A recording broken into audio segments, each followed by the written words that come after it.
So the other day, Ken McElroy did a video called I'm Broke, Now What? Which I thought was a very sexy title, but I want to twist it with the Three Amigos. I want it to be something that I think is actually more relevant for my audience. I want it to be I'm out of money. Now what? Because I believe broke is a mindset. I believe if you are a follower of one rental at a time, you get that. We are never broke, but maybe we don't have any money, which is a very, very different thing. Dion, welcome to the show. How you doing, buddy? I'm doing great. I think there's a really good two reasons why this is a good topic for this channel. One, I disagree with what I think most of the viewers are going to say. I'm out of money now. What? Okay. And the different perspectives are going to help. Like you have to see that there's more than one way to do this. Matt, what do you think? I'm formulating a joke in my head. It's like, anything walks into a bar and who has the contrarian idea?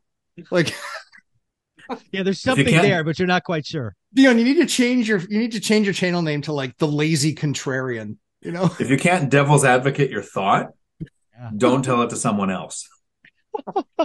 That is hilarious. Well, you know what, Lumberjack, you and I have been doing this a while. You and I have chosen to recycle capital as a purposeful strategy many, many different times in our journey. Dion has chosen to kind of have the income snowball, so we'll get to that in a minute. But let's talk about your journey. When was the first time you were out of money? Right, for real estate investing. First 10 years I was investing. Well, that's exactly right. Yeah. You always. The answer is always. I Always. had no money. I had no money. Mike, because it was literally like, all right, if I go buy that car and I get a car payment, that's going to affect my credit and it's also going to affect my debt to income. And so if I do that, I'm literally saying I don't want to buy a house. I don't want to buy a house this year. And that was why I drove, shit boxes for still now. But even then, for 10 years, like I was driving 180,000 to 250,000 mile cars and limping along. And so, the first 10 years, I was constantly out of money. It was literally every day, every dime that was saved so I could buy the next thing. And so I never had money. I was always broke. And then It was just, I was even more broke when I finally bought the next house. And you buy a little bit of income, but that was constant cash flow recycling and constant equity recycling constantly.